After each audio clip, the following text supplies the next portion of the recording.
when you're moving from place to place. Good morning, good morning, morning, good morning, morning.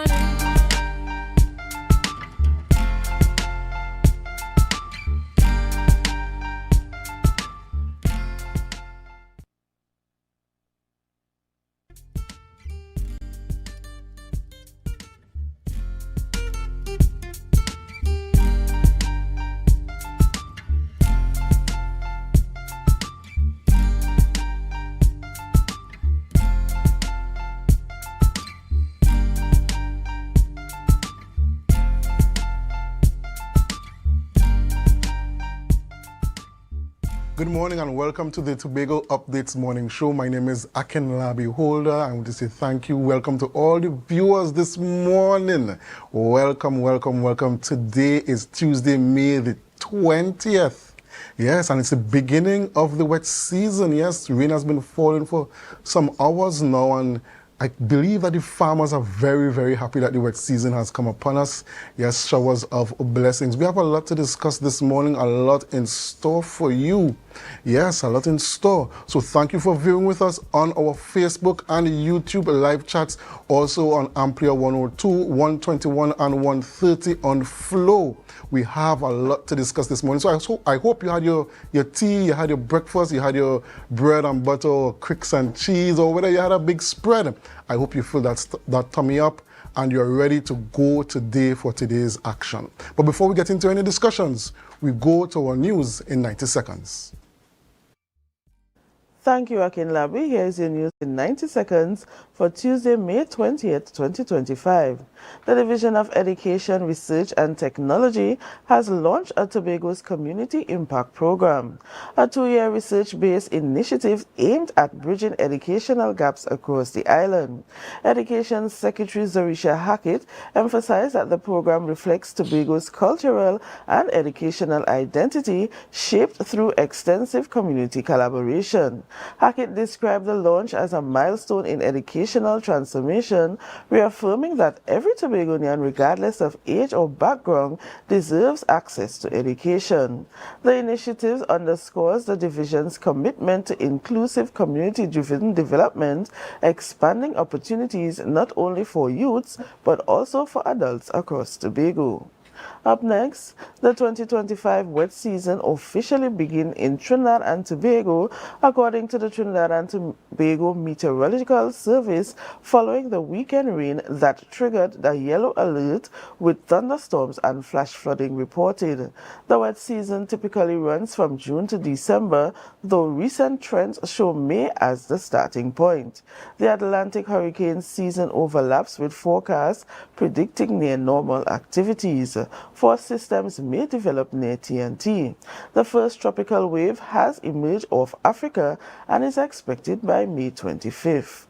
And finally, Tobago's tourism and fishing industries are undergoing threat as the sargassum seaweed crisis worsens despite significant cleanup investments.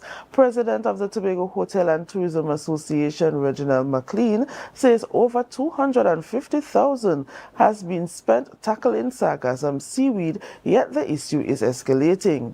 He urges intervention from the THA and the Prime Minister, warning that tourism is suffering with visitors deterred and businesses overwhelmed by cleanup costs. A US $25 million UNDP Japan partnership will fund equipment and maintenance in Speyside.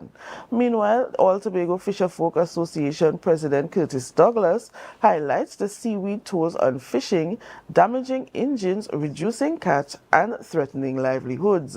Both sectors are calling for urgent action to prevent lasting damage to Tobago's economy and reputation. And that was your news in 90 seconds. Thank you very much, Biano, for that news in 90 seconds. And we see a number of issues coming to the forefront, particularly with that issue with the seaweed and its impact on our tourism industry. We know that this seaweed, this sargassum seaweed, has been a problem for over 10 years now, and it just doesn't seem to be abating. It seems to be getting a bit worse and worse So we hope that we could find a solution to that seaweed problem. Yes, yes. And the president of the Hotel Association, they call in for the THA as well as the Prime Minister to step in and give some assistance. Yes, yes. And we saw that they also have access to some sort of United Nations funding. We hope that the powers that be could really get together and really solve that issue, because it is becoming an overbearing burden on the industry, the tourism industry, and also the fisher folk, as mentioned in the news story. Yes. So, Biana.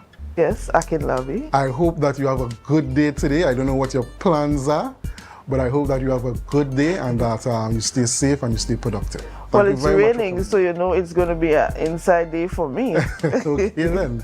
Well, you can be productive inside as well. Yes, yes. All right, thank you very much for that, Biana. Well, ladies and gentlemen, it is that time of the day, that time that we celebrate with those who are celebrating, our birthday shoutouts. Yes. And we want to start the birthday shoutouts hot and heavy today. We're going to say happy birthday to Miss Lily Jordan Decan.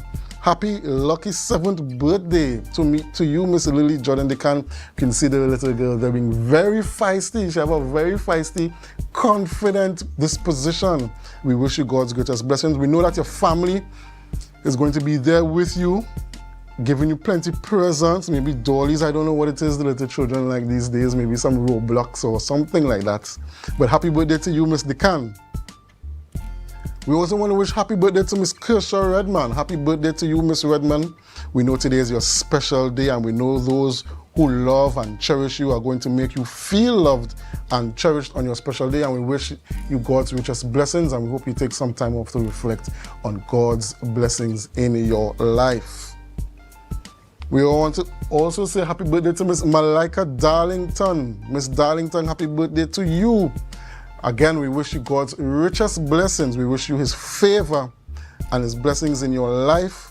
We hope that your friends, your family, your loved ones, they shower you with gifts, they shower you with love today and make you feel special on your special day. Mr. Sean Roberts, happy birthday to you, sir. Looking very dapper in your suit, looking very dapper there and very refined with the glasses and the bald head. Reminds me of somebody within the studio here. But we wish you happy birthday. We wish you happy birthday, sir. We hope you take the day off, you rest, you relax, you recover, because you know we all work hard, and that you spend it with persons that will not bring any stress for you, but they would pamper you and make you feel good on your special day. Moving swiftly along to Miss Trisha Guy. We want to wish you a happy belated birthday, Miss Guy, and we hope that you spent your day just recuperating, relaxing, enjoying the blessings that God has given you over all these years, allowing you to see another year of life. Happy birthday to you. And we want to say happy birthday to Mr. Gary Melville, former politician, Mr. Gary Melville. We know that you have a lot of friends and family, and we know that they love and cherish you, and they would be there to celebrate with you today. We hope that you pop maybe some champagne or sparkling juice or something like that. But you celebrate with all your friends and your family, and you have a good time today. And finally, we say happy birthday to Miss Natalia Henry. Happy birthday to you, Miss Natalia Henry. We're seeing here now that you are one that really likes to go all out for your birthday, and we hope that you're going all out today to celebrate the fact that God has preserved you to see another year, has preserved you on earth for another year for a purpose, and that you also take some time out in your celebrations to reflect on what your purpose is in this life. Happy birthday to you, Miss Henry. So we had a lot of birthdays to celebrate today, but We want to get right into what we're going to be discussing this morning. And this morning we're going to have on Councillor Tashia Grace Burris, who is the Secretary for Tourism, Culture, Antiquities and Transportation. And we're going to have a very extended interview with her. And she's going to be talking about a number of issues, including a cruise ship season post-mortem, new possibilities with the new governance in the aftermath of the general elections, and the upcoming plans and projects of the Division for Tourism, Culture, Antiquities and Transportation. So stick with us. We're going to have a very extensive interview. It's going to be very interesting, very insightful. But we need to go for a break. So do us a favor. Share the live, share the live, share the live. We'll be right back after these messages. Do you think you know Premier League or Champions League football? What about international cricket or the IPL and CPL? How about NBA basketball? Well, now you can put your skills to work to earn some extra cash by betting on the games with TT Bet Arena. Simply go to our website, choose a sport you want to bet on, find the games and place your bets. And with your computer or mobile device, you can bet from anywhere. Just go to ttbetarena.com, sign up for a free account, make a deposit, and start betting. It's that simple. You can even qualify for our $2,000 sign-up bonus. We also have horse racing, plus live casino games where you can bet using TT dollars. And check our new Tobago location at 7B Milford Road, Crown Point. For more info, call or WhatsApp 494-0634. TT Bet Arena, the #1 sports betting company in Trinidad and Tobago.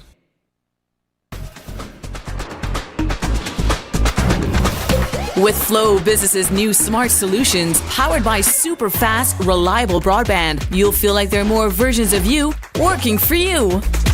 From website design, development, and digital marketing to promote your business, 24/7 business class support to cloud solutions, security, and more. Multiply your growth today.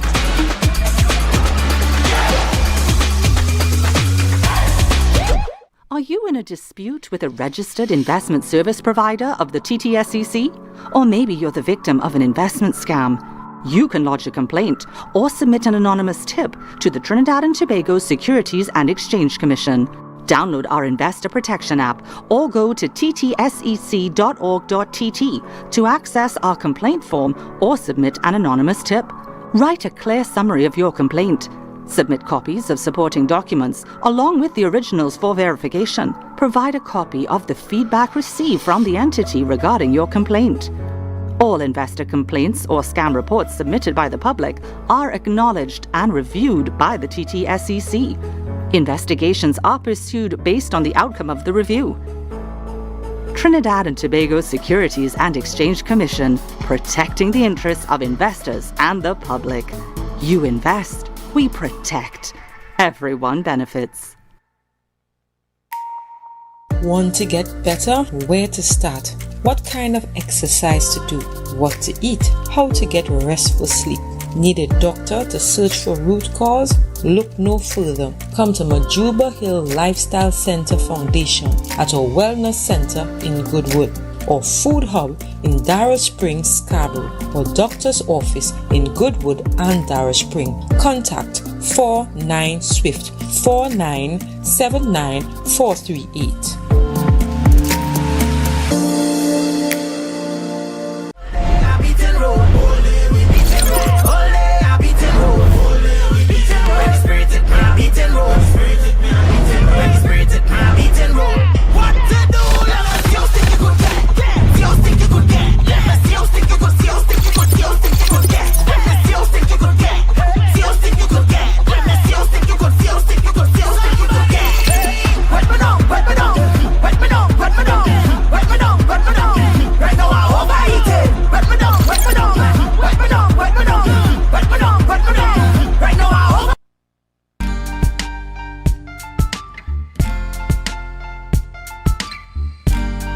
Put a smile on your face when you're moving from place to place. Good morning, good morning, morning, good morning, morning.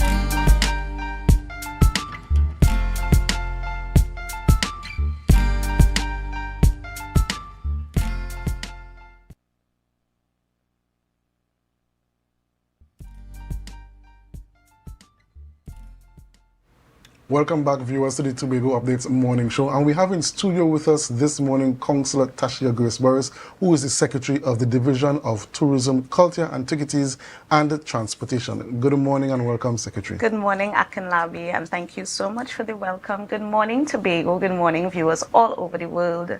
Share the live, share the live, share the live. Thank you for being here this morning.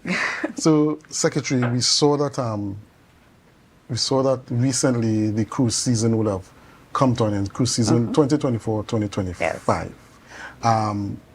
What are your thoughts on the cruise season? Thoughts. Well, you know, cruise tourism is a very important part of our tourism ecosystem on the island of Tobago. So whereas some people focus on our landed international passengers, or there are some persons focus more on our domestic product, the cruise tourism is something that Tobago has, I think, as one of our competitive advantages.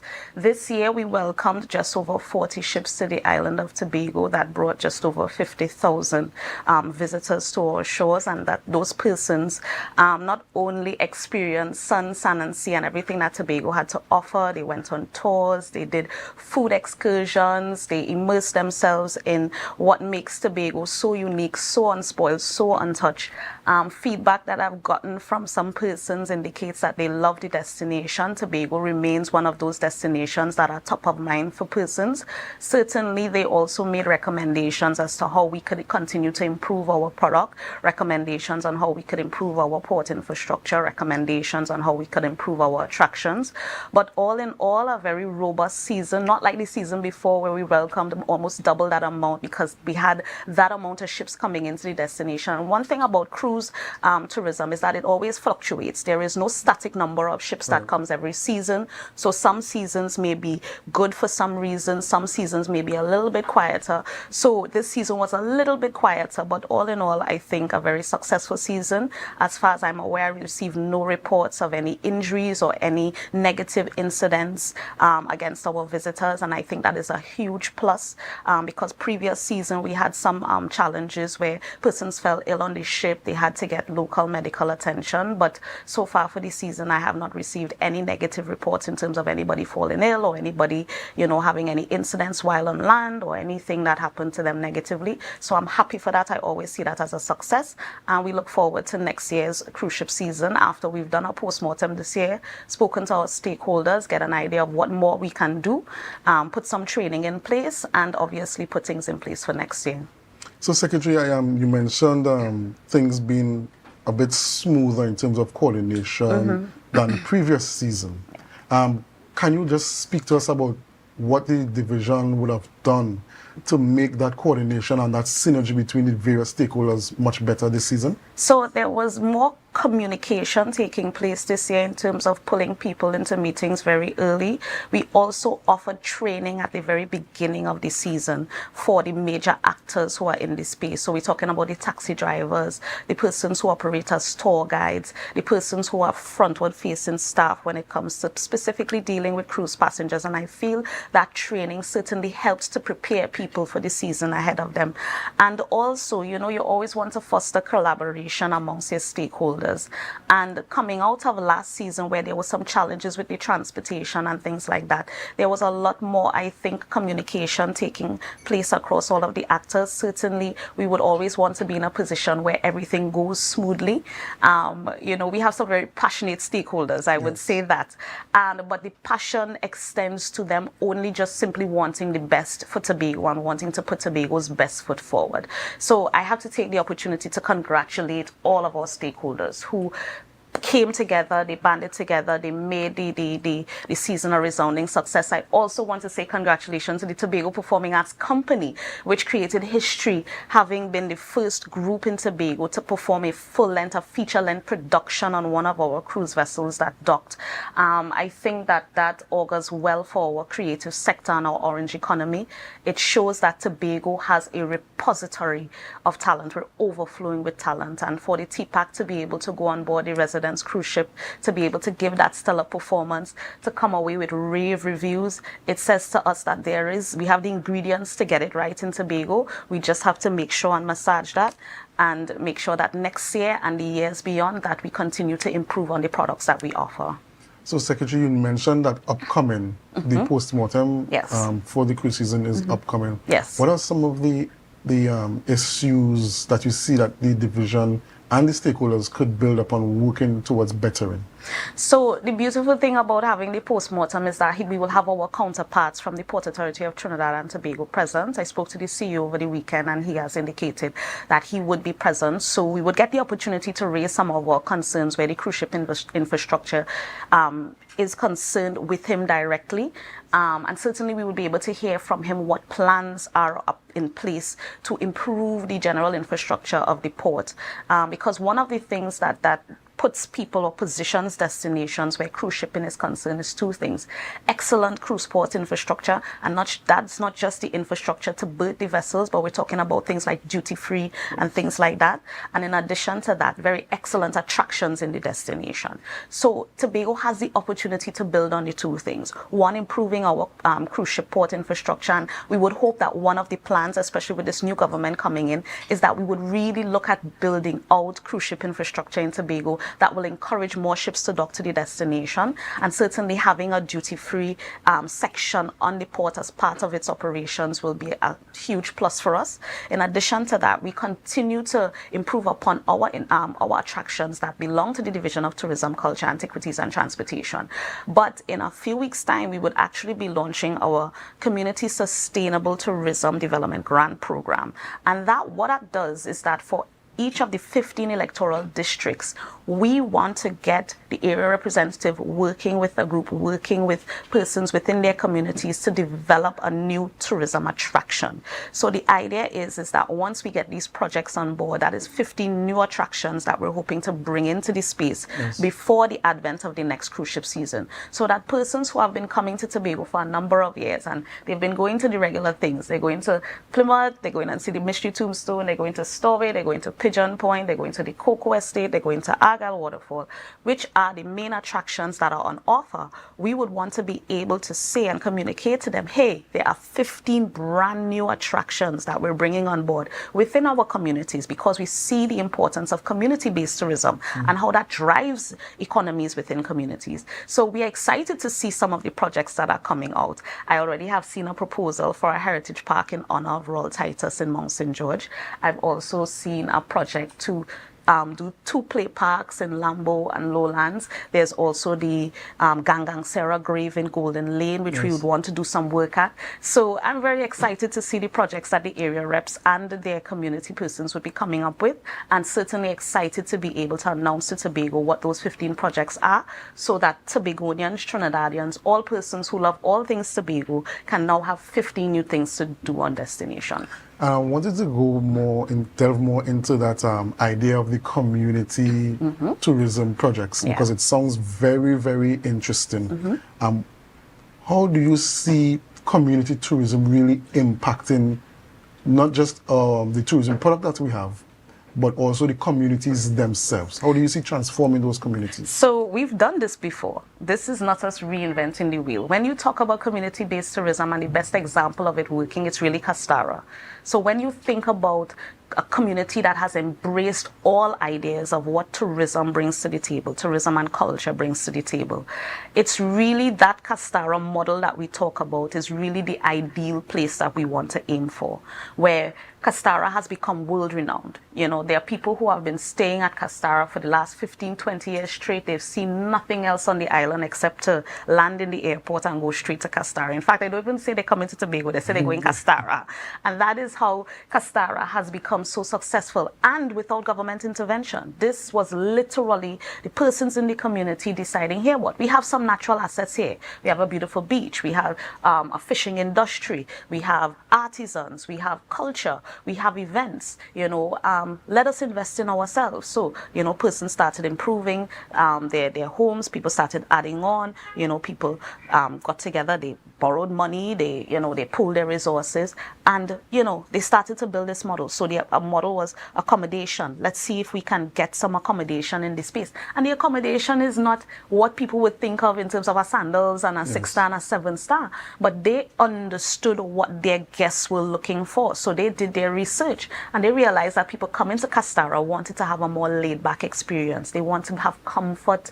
You know, it's not necessarily necessarily about bright lights and a lot of noise, and they come into Castara to unwind, to experience something that they don't experience back home. So a lot of thought went into having accommodations that were more rustic, that were more in line with nature, more in line with the aesthetic of the community. And then obviously you have persons who will then set up shops, they'll set up restaurants, a cafe, and then you have the persons who are doing tours. So now they're offering more things. So when you come to Castara, you could go on a tour, you could go out on the reef, you have the stingrays that are coming up, and that has become an attraction over the years.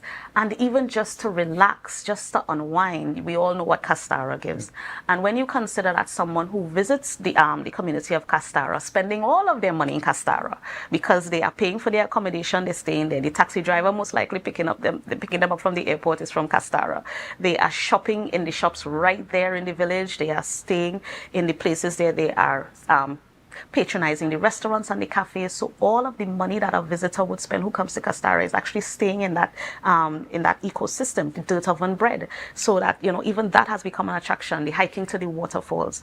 So they've really done their homework, and they've done such an excellent job in terms of even marketing Castara. And as I said, all of that was done without government intervention. And we've always talked about how do we replicate the Castara model across the island of Tobago. And the thing that really kind of makes Castara unique is the experience that they give. Every single villager is on board with ensuring that persons come back to Castara, so that you're going to pass in the road and you're going to get smiles, you're going to get that A-class service, you're going to get everything that you dream of when you pay for a vacation and walk away feeling like if you got value for your money. And that is what we need to. Just a service culture. Service is basic.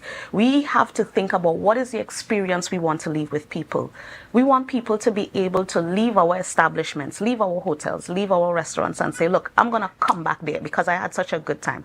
I'm going to spend my money there again because those persons were so friendly, the food was well prepared, the service was excellent. I'm going to recommend it to my friends and family because every time I go, the service is consistent, and that is where we have to get to. The one thing that Tobago has above all other Caribbean destinations, in my view, is everything in spades that God created, whether it be sun, sand, sea, culture, events, you name it, food, people, we have it in spades. We just have to become more attentive, I think, to our visitors. We have to make sure that we roll out the red carpet the same way we do for harvest and Christmas time as we are wanted to do, and simply, elevate that experience for them. And do you believe that this community projects is the beginning of really replicating that Castara model throughout the island? I agree, because to be honest with you, even without the physical infrastructure of an attraction, every single community in Tobago has something that could be monetized by way of tourism. When you just think of the harvest product, and most major communities in Tobago have harvest, that in and of itself is something that we can sell, and we can build a model around that harvest where we are encouraging people to come into the community days before, and there's a whole ritual, there's a whole experience that they go through, and then they get to the harvest experience, and then they have the crop over experience.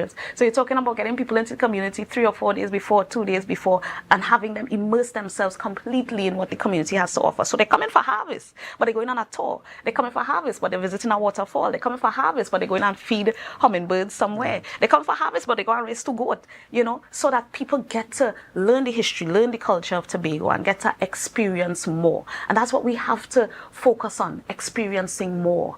Because when you come to the destination, it's not just about we go and relax on the beach, that's all we're going to do. No, you need to experience more, because Tobago calls to you, Tobago beckons you to come discover.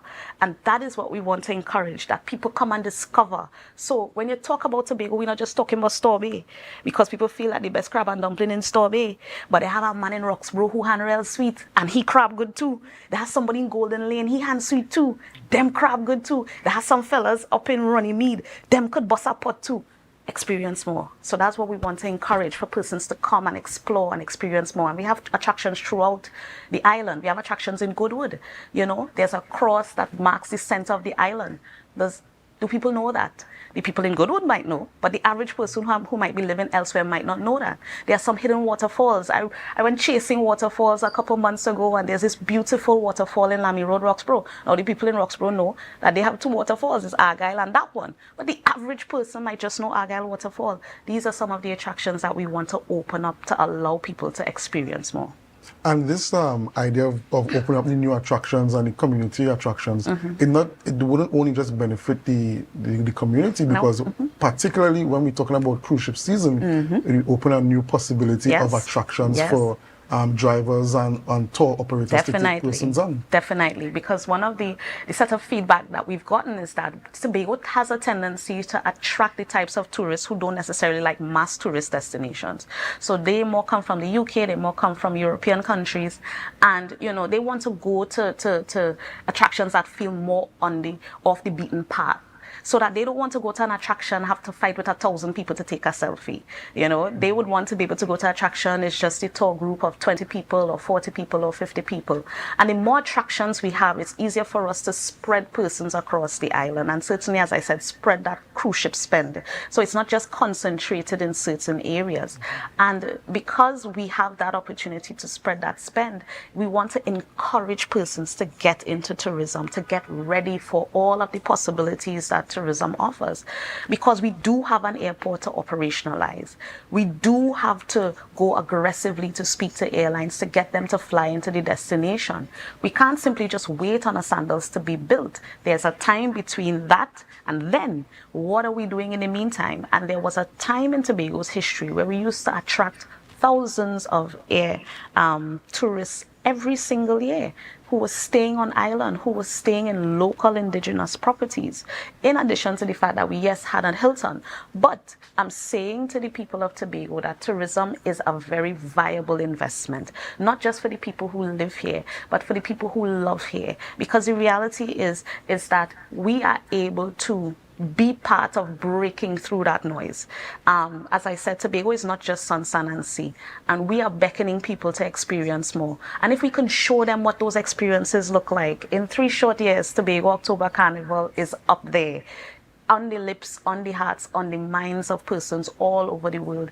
And, you know, I had a meeting with the Canadian High Commissioner last week, and she was telling me that, you know, there's some bands who are launching in Toronto in an event coming up in the mid of June, and there are some bands that are doing some collaborations with local bands, so they're bringing sections for the Tobago Carnival. So Tobago October Carnival has gone international, so that if we are using that to start a conversation about what more is there to experience in Tobago, what better time for persons to experience Tobago than when we have a major festival going on.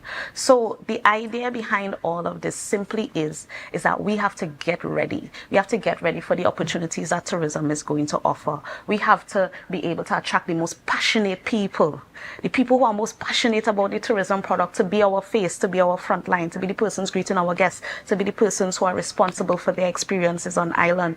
Because the reality is that I believe that my people are the warmest, friendliest people that you can meet in the world. Where else in the world you could come in somebody's house and eat their food and drink their drinks for free, and you could be a perfect stranger? Only in Tobago that could happen. And we simply have to replicate that, and we certainly have to spread that success throughout the island. And I think that we will be poised for greatness. Secretary, we have so much to talk about, but we need to go for a break, pay some bills, and come right back. So, ladies and gentlemen, viewers, we will be right back after these messages. But do us a favor, the conversation is going great. Share the live, share the live, share the live. We'll be right back after these messages.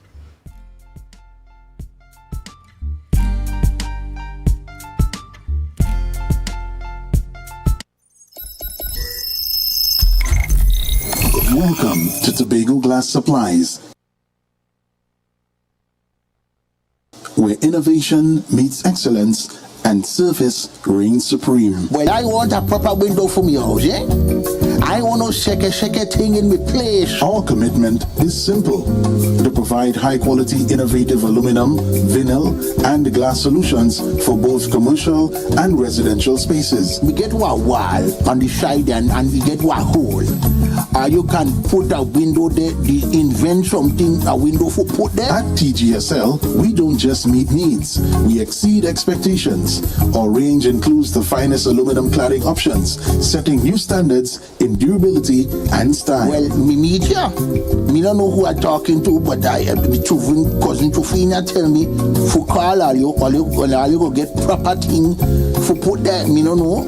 Driven by our passion to elevate, we aim to be the leading supplier supplier in the Caribbean market while retaining our identity as a family-owned business. Driven? No, I ain't driving. I get a bus ticket.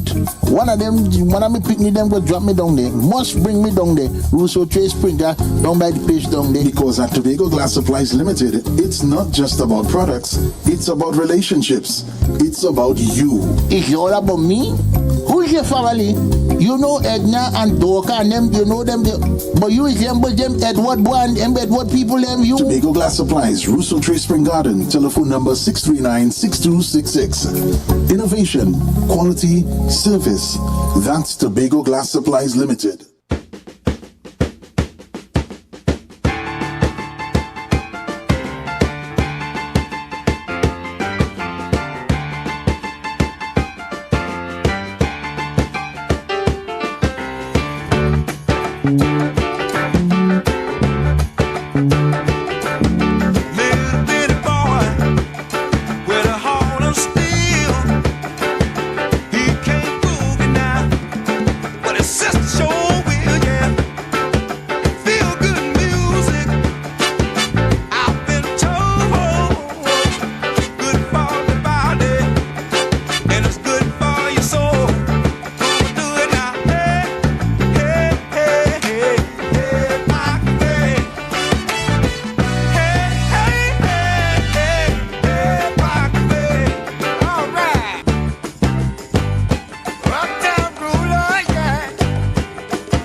When the game is on, you don't want to miss the best moments.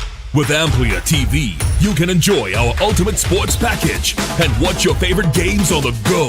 Stay connected and informed with sports news, scores, and stats with AMPLIA's fastest internet speeds. Up to 1 gigabyte fiber internet, you can stream riveting football action, cricket, NBA games, and much more.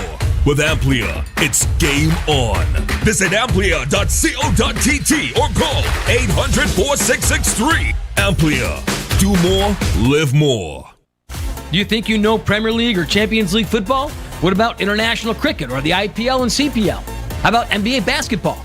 Well, now you can put your skills to work to earn some extra cash by betting on the games with TT Bet Arena. Simply go to our website, choose a sport you want to bet on, find the games, and place your bets. And with your computer or mobile device, you can bet from anywhere. Just go to ttbetarena.com, sign up for a free account, make a deposit, and start betting. It's that simple. You can even qualify for our $2,000 sign-up bonus. We also have horse racing, plus live casino games where you can bet using TT dollars. And check our new Tobago location at 7B Milford Road, Crown Point. For more info, call or WhatsApp 494-0634. TT Bet Arena, the #1 sports betting company in Trinidad and Tobago.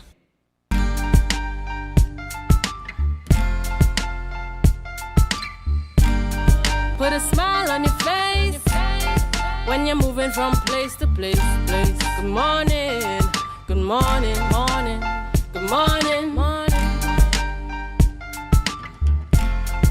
Welcome back, viewers, to the Tobago Updates Morning Show. And we're continuing the conversation with Councillor Tashia Grace Burris, Secretary of the Division of Tourism, Culture, Antiquities and Transportation. And we want to shift gears just a bit, and we want to talk about the new possibilities with the start of the new government in administration.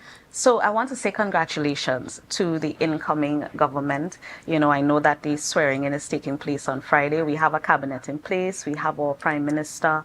And, you know, there's excitement in the air. And I think that is for good reason. I think there's an opportunity definitely for Tobago to be able to feel as if we're side by side. And really that there is a government that really is taking care of the needs of the people of Tobago. You would notice that there's no longer a Ministry of Tourism.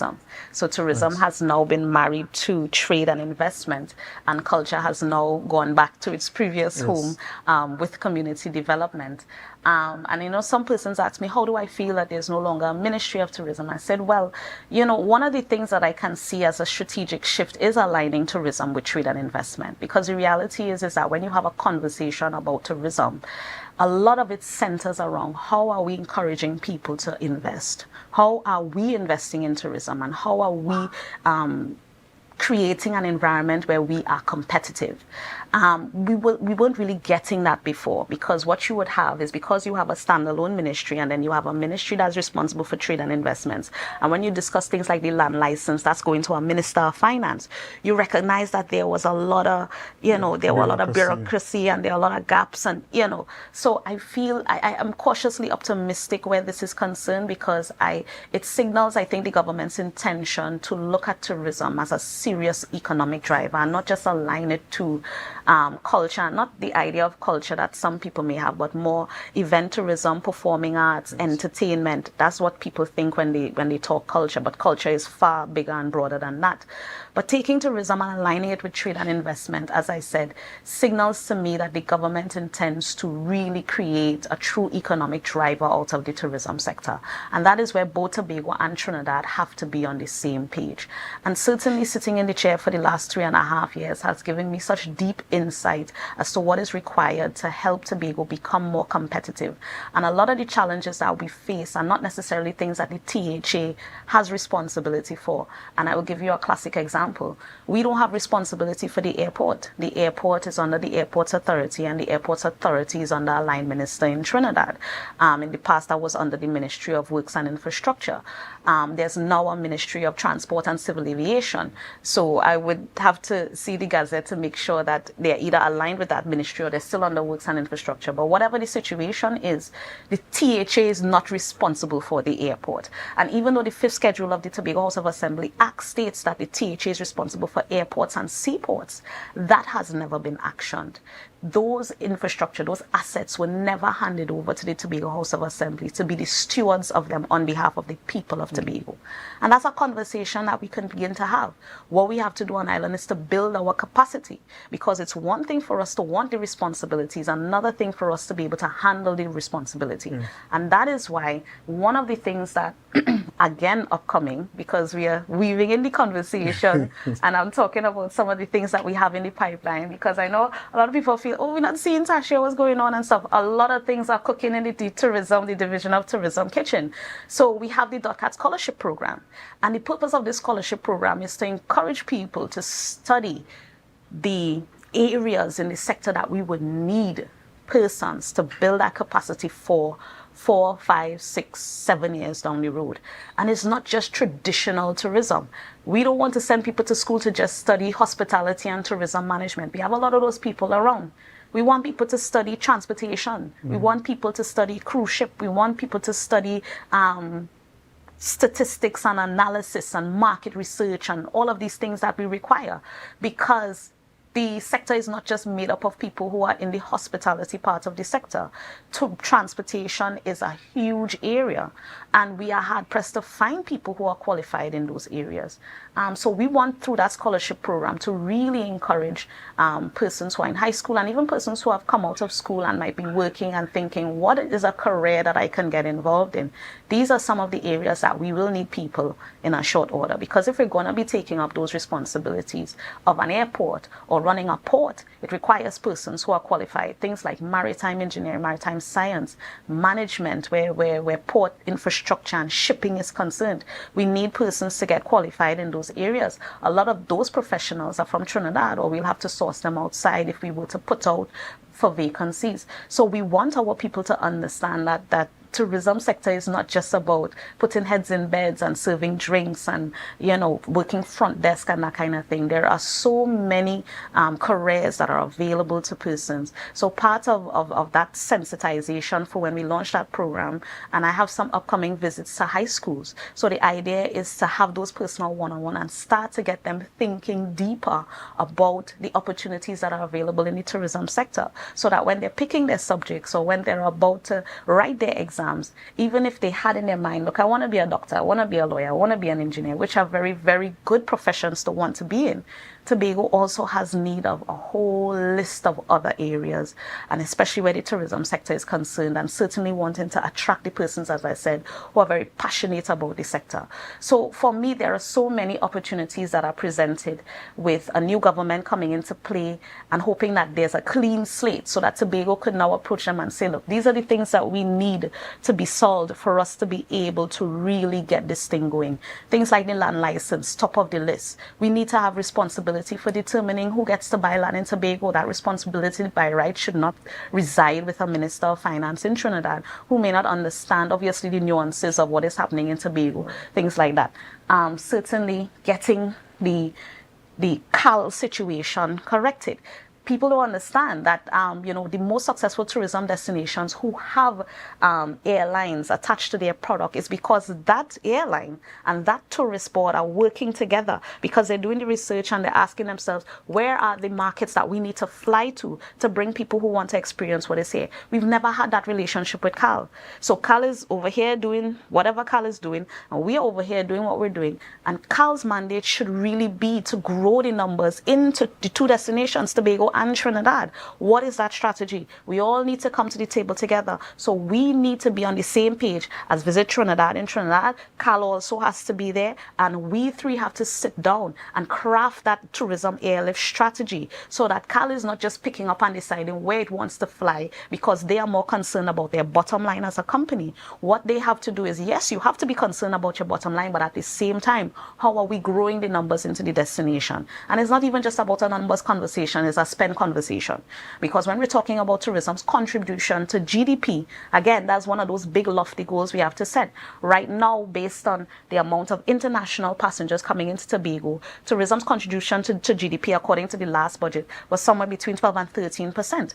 Ideally, tourism's contribution to GDP should be closer to 25% of what we earn into the destination called Tobago, because we have to build those productive sectors as pillars of our economy. The focus can't just be on THA spend. It can't just be about THA employing persons and employing the majority of persons on island. We have to be able to grow the tourism sector to be an economic driver and to be a creator of jobs. The same way how we have to do that for the agricultural sector. Whatever the pillars we decide them to be, could be technology and all, whatever they are, tourism has to get to the place where it's taking up a chunk of persons who are employable, and we must be able to get those persons in the areas that they are passionate about. And as I say, it's not just about front desk operations and making beds. The tourism sector has a wide range of opportunities available.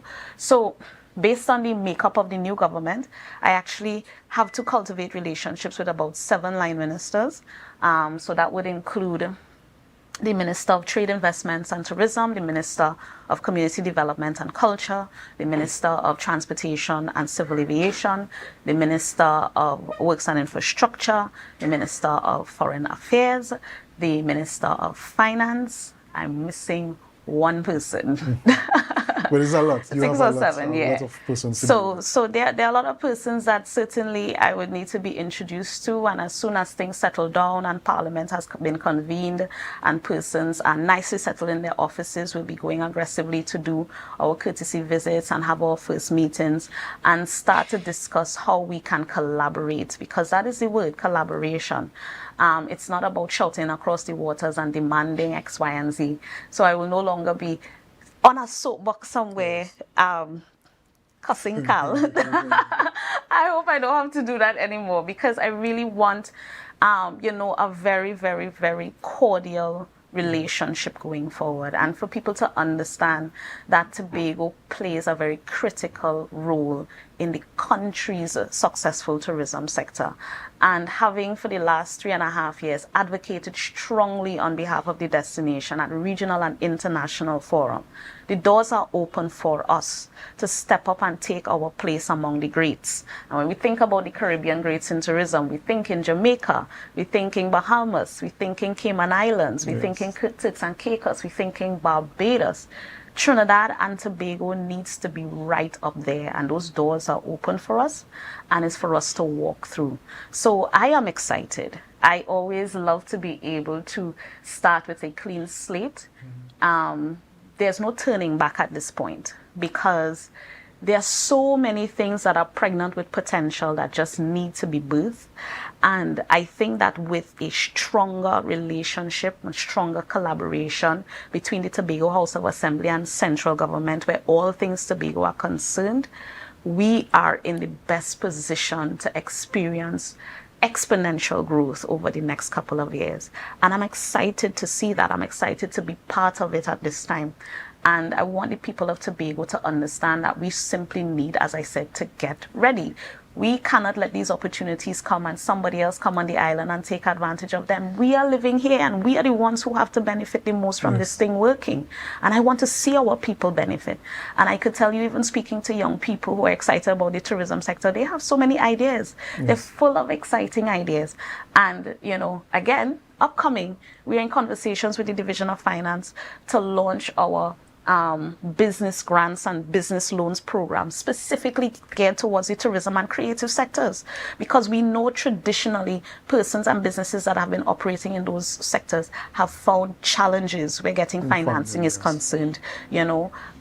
So we have now said, here what, we need to focus on building capacity in those areas. So it's not just about persons who have brick and mortar establishments. So you want to open a guest house, you want to have an Airbnb, you want to open a restaurant or a bar, but the creative sector, all of those persons who drive what we see, the visuals of what this thing is. So the content creators, the influencers, the promoters, the DJs, the people who are in the entertainment sector, how are we getting them to be able to access some financing, to purchase assets, to be able to build their businesses? And this is what that program will seek to address. So, Secretary, I know you mentioned, you touched on it earlier about the central government's responsibilities impacting our ability to develop our tourism products. And I know earlier, some months ago, weeks ago, you would have stated in the legislature that we're having conversations with airlines, but it's very difficult to get the approvals to come through. At that time, Do you think that that's one of the first things that you will tackle? There's a lot of firsts on that list. We want to put everything at number one, but you know, one of the conversations certainly is how do we make this process easier? How do we streamline this process? Because the thing that we get in licks on from all the other destinations is our ability to be able to be competitive, that ease of doing business. So that I have my counterparts in St. Lucia who just a couple months ago passed some updated tourism investment legislation. Their aim is to, once somebody applies for their whatever their relative permits or their requisite permits to do whatever business, and they have their money, they have their documents, that they're supposed to get that license within 14 days. So you're talking about from the day that they make the application to the day that a license arrives in their hand, 14 days, and they've set that as a KPI. And we don't have similar type policies. So that I would have a situation where someone applied for a license to purchase property to be able to build a hotel, and it took him 9 years to get the license. And this is the challenge. This is one of the biggest challenges we have in Tobago. So it's not like if there's a lack of persons who wanting to invest, but because of the lack of that ease of doing business, that turns them off and that turns them away, and they go to other destinations who are ready and they have put infrastructure in place to be ready and to be responsive. So one of the things that we do have to address in terms of being able to grow tourism as one of those economic pillars is our ease of doing business where that area is concerned. We have to make sure that the tourism face that we put on is not just about welcoming you to come and eat and drink and see and explore, but when you want to come and do business, you get the same kind of energy. We want you to bring your documents, we vet them quickly, we pass it through the process, and that we are holding your hand every step of the way, and we give you excellent service. So at the end of your process, you could say, oh, this was so easy. I want my friends to come and invest in Tobago. Okay, Secretary, so we have to go for another break. We have to go for another break, but we'll be right back after these messages. So do us a favor, share the live, share the live, share the live. We'll be right back after.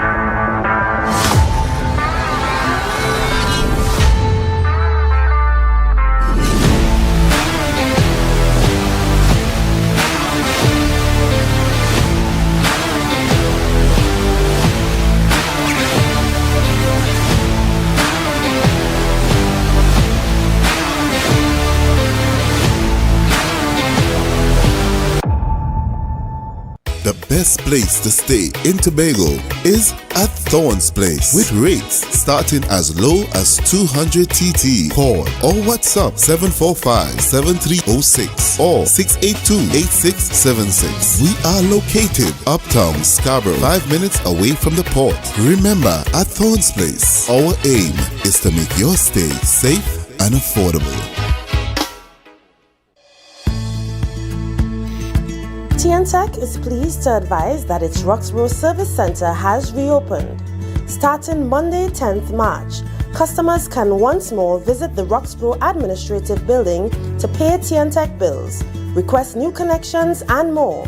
TNTech, powering the nation into the next generation. Quartz is well known as the Caribbean's largest retailer, providing consumers for generations with the very best products to enhance their homes. This year, we bring our expertise to businesses. Quartz Business Solutions will serve small, medium, and large companies with the very best products at the most competitive prices, backed by warranties and after-sales support. Hoteliers, office managers, restaurants, and so many more. Quartz Business Solutions, a brand of the Unicomer Group.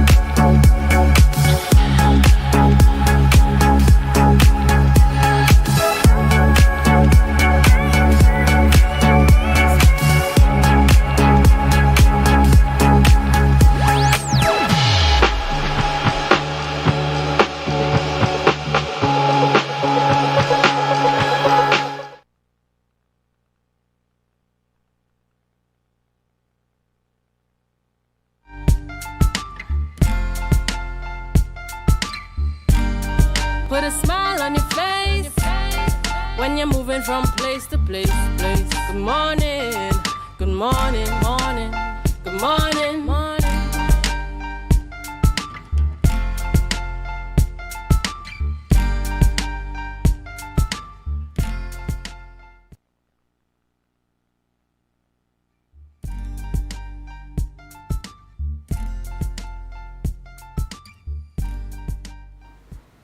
Welcome back to the Tobago Updates Morning Show. We're having some interesting conversations here with the Secretary of the Division of Tourism, Culture, Antiquities and Transportation. But before we go back into that conversation, we want to take you to the photo of the day, our photo of the day. Yes, and that's our photo of the day sent in by Nature Therapy TT. Can you tell me where this is? Can you tell us here at Tobago Updates where this photo was taken? Photo sent in by Nature Therapy TT. Send your answers into our Facebook and YouTube live chats, and we will reveal the answer at the end of our program. All right, so we're back into the conversation, Secretary, and we want to talk about future plans and projects. I know you mentioned a couple of things, but I'd like to dive a bit more into that. You mentioned the scholarship program. That sounds very interesting. Yes. So we've divided our executable projects into soft and hard projects. So, at the beginning of this fiscal year, the administration communicated our 44 in 44. And I have 4 things on that list of 44. Well, actually 5, but the 5th one has an asterisk next to it. So we've already delivered the Fort King George, the iconic Fort King George Lighthouse. And actually this, as we speak, the light is being installed because it took a while to get here. We had to, order it from outside, and it took a couple weeks to get here. So we are now installing that iconic light. And certainly we want to complete the fantasy, which is for people to see that iconic light being turned on and it's sweeping across the waters, conjuring up the memories of what we had as a child. And that lighthouse stands as a beacon in a lot of person's mind, to represent the city of Scarborough and represent that particular area and the history. And it's so rich of that space. And we're very proud of the work that was done by the team at EIDCOT and the contractor Parks International. And we've only gotten a lot of rave reviews about the new infrastructure and how it looks. And, so everybody's enjoying that space again, and that's part of a wider plan to improve the entire of the Fort King George aesthetic. So that's one project we have delivered.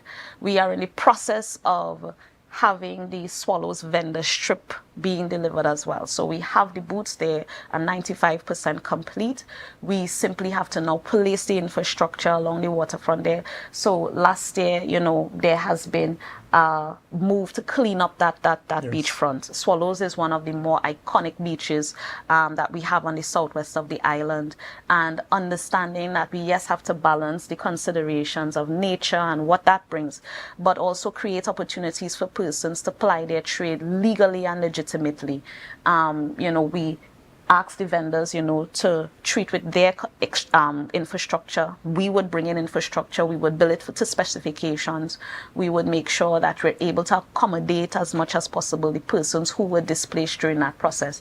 So we would want to be able to deliver that project over the next few weeks with some brand spanking new booths on that waterfront, so that it now takes on the look and feel of a space that is going to encourage commerce and encourage people to walk along that strip, encourage people to visit Swallows Beach and Pigeon Point Beach, and as I say, provide an opportunity for persons to legally and legitimately ply their trade. So that's the second deliverable. The third deliverable is the Scarborough Beautification Project. So the idea behind that, obviously, is we're going to be sprucing up the city of Scarborough, and that would be in time for our bumper July, August vacation period, where we see the bulk of our domestic traffic coming into the island of Tobago, and in time for upcoming cruise ship season and Tobago October Carnival. So the works that would be the responsibility of the Division of Tourism would largely center around that Milford Road waterfront.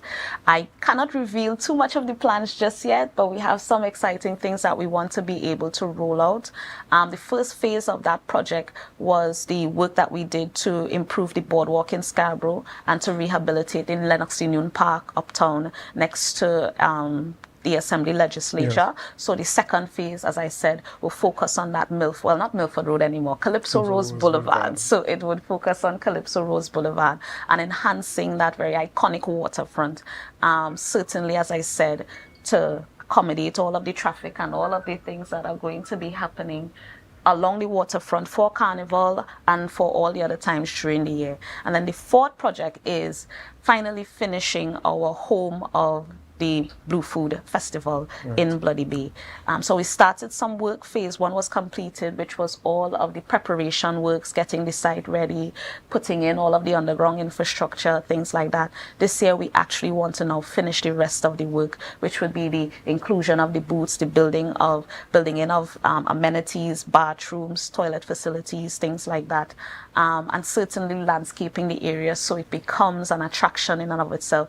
So it's not about just having the area ready to host our Blue Food, but encouraging other events taking place in the space and getting some more traffic up to that Bloody Bay area, because it's one of the most beautiful parts of Tobago. The Chief Secretary will fight me. He keeps saying that space side is the most beautiful part of Tobago, but I'm from Northeast, I'm from Palatavere. So we go fight where that one is concerned. But certainly when you think about tourism and you think about having people to leave what they know to experience more, Bloody Bay is one of the most perfect places that people could go to experience more. So we will want to have that facility in place, and it will encourage, as I said, more events to take place, more tourism activity. There's a very strong and vibrant village councils in those areas. So, building their capacity to also host their own events and things like that. So those are the focus in terms of major spend projects. The fifth one, and that's where the asterisk is the Strawberry redevelopment. Right. The Strawberry redevelopment is a huge undertaking, and it's going to cost a pretty penny to do the thing that we want to do. And this fiscal year has been pretty difficult in terms of us being able to source the requisite funding internally to be able to start that project. And I don't want to start the project and then it goes follow because we don't have the funding to continue. We want to be sure that once we break ground on that project, we're able to, because it's divided into two phases, we could actually do the construction in one phase, but we also have the planning divided into two phases, so that if we start phase one, we should be able to finish phase one. If we start phase two, we should be able to finish phase two.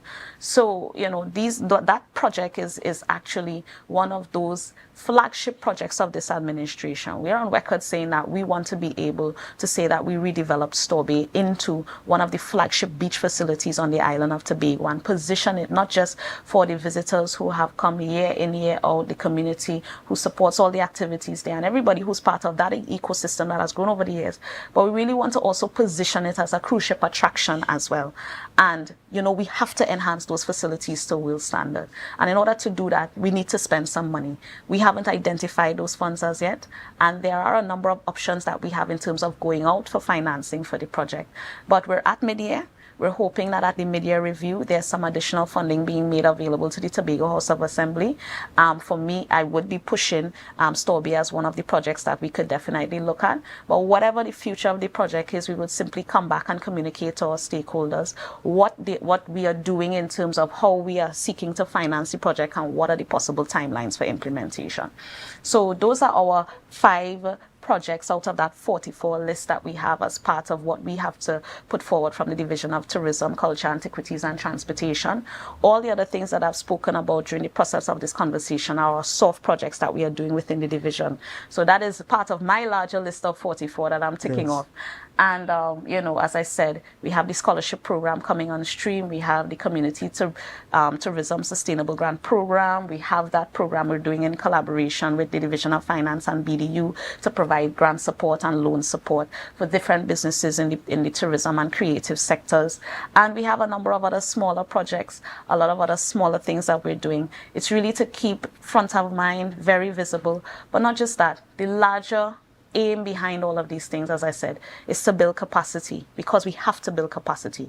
We have to get our people ready. The division has to be the lead agency where building capacity in the sector is concerned, certainly working with our stakeholders and being able to provide support to them, strengthening those partnerships across sectors, because a lot of what tourism does impacts on other areas. It impacts on food security and sustainable development and in the environment. It impacts on fisheries, it impacts on education, it impacts on health, it impacts on infrastructure. You know, a lot of what we would want to see happen in the tourism sector impacts on all of these areas. So it's all about ensuring that whatever we are doing it in line with the other plans and mandates of the other divisions and the visions of the other secretaries, and doing our part, because again, the simple fact of the matter is that we have to beckon people to experience more, and it all starts with us. So building capacity starts with the person and extends to the community, and we are just here to do the work, and we're committed to getting the job done. All right, thank you very much, Secretary. We had such an extensive interview with you, and we have so much more to discuss, but perhaps we could come back and discuss that at another time. Not a problem, not a problem. Thank you very much for being with us this morning. Thank you. Ladies and gentlemen, that's it for our program. But before we go, we have to go back to our photo of the day. Our photo of the day is sent in by Nature Therapy TT. And this is a photo of no man's land. Yes, it's a photo of no man's land. You can see there on the right-hand side the Bonaccord Lagoon and the Caribbean Sea on the other side as well. Beautiful shot of no man's land. Thank you very much, Nature Therapy TT, for that photo. Ladies and gentlemen, we've come to the end of our program this morning on the Tobago Updates Morning Show, but we have up next GMT, so don't leave, stick with us. Do us a favor, share the live, share the live, share the live. We'll see you tomorrow.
ceremony serves as the culminating event of the department's commemorative activities in observance of the International Labour Organization's World Day for Safety and Health at Work 2025.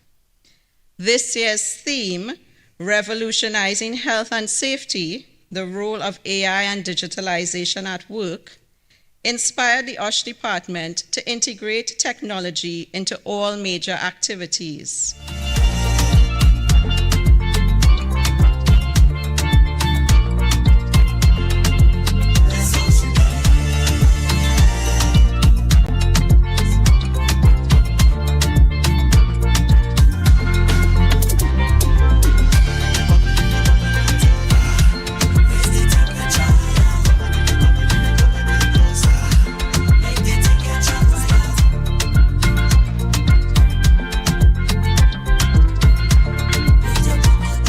I think it's a fantastic idea. I think safety could be overlooked. And as I did in my research, I noticed that it costs billions actually. And the loss of life is in the millions. Just because people are not mindful of some of the simple things. You know, and to have it highlighted in this way is really beneficial. The fact that persons are now more aware of it, and we see that there is a widening of information. So more persons are now informed about occupational safety and health, and as a result of such, they're actually helping to implement these things in the workplace, and by such, they are now able to put it out there. When I first was invited to join the safety committee, I understand that safety is part of everything that we do, so it was an easy fit. Safety is part of me. It's not like I went out there looking just to look for an award. I was actually surprised when I was awarded. It was just me doing my work, understanding that safety is over everything. This is the second year in a row I've won Employee of the Year, and honestly, it caught me by surprise, right? Yes, I work hard. I'm very, dedicated to my job. Probably a little too much. But it feels good that I'm actually recognized for making a change within my division.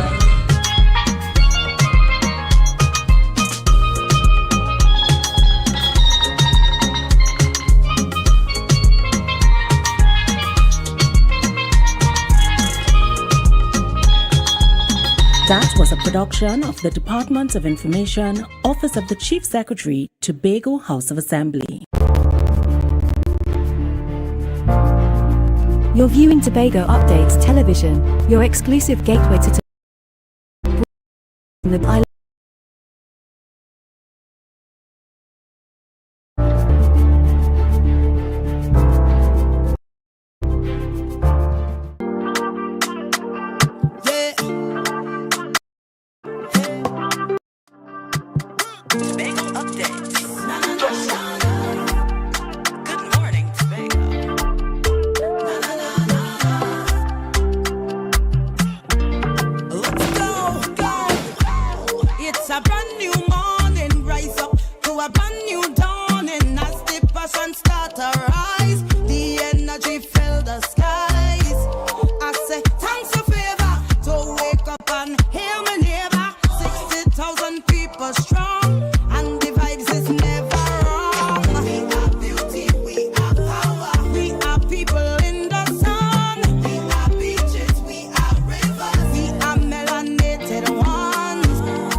morning, and welcome back to Good Morning Tobago right here on Tobago Updates. I am your host, Chanel Felix.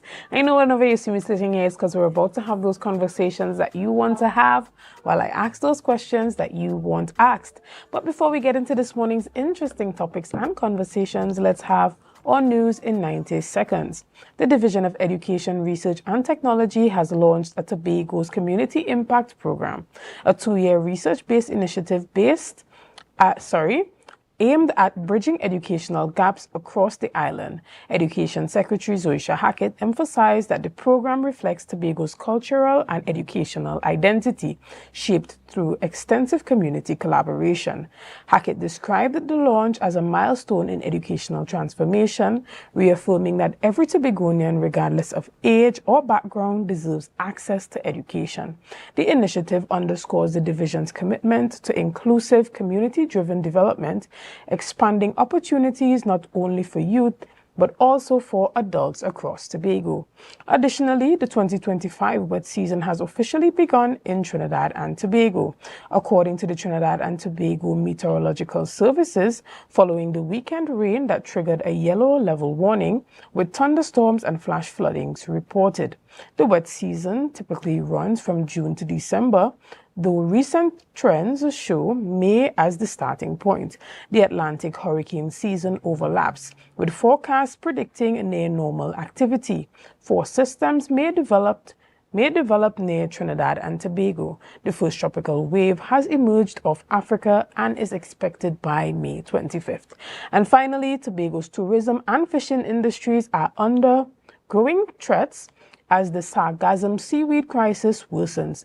Despite significant cleanup investment, President of the Tobago Hotel and Tourism Association, Reginald McLean, says over $250,000 has been spent tackling sargassum seaweed, yet the issue is escalating. He urged intervention from the Trinidad and Tobago government while asking the THA to also intervene. He warned that tourism is suffering, with visitors deterred and businesses overwhelmed by cleanup costs.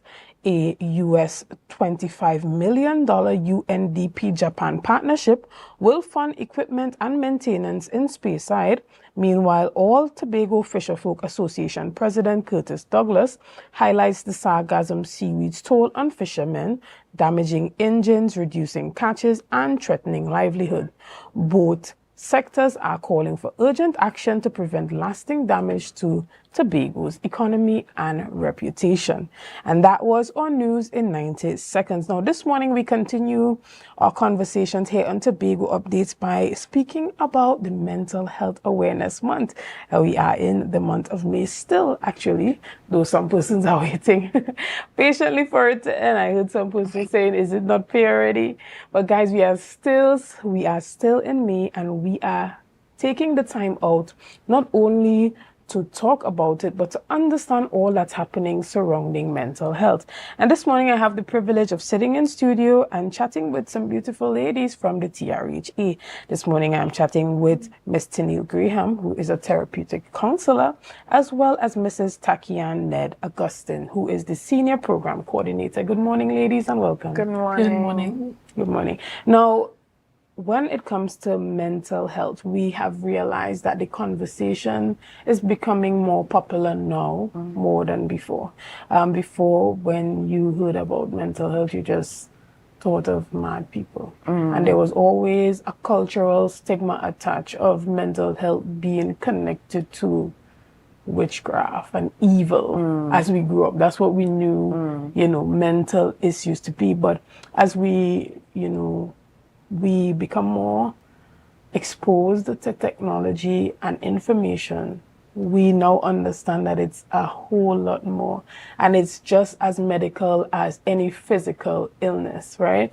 Mental health illnesses, we know, span from a number of different issues, from basic anxiety and depression to ADHD, autism, persons who suffer with seizures and all of these things.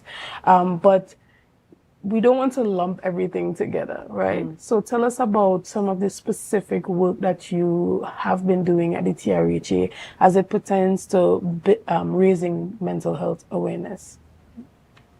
That's great. Right. So, at the Division of Health, Wellness and Social Protection, we work with persons with all different types of health concerns, whether it be physical and, as you said, mental. And for Mental Health Awareness Month, obviously, we want to bring mental health to the forefront here.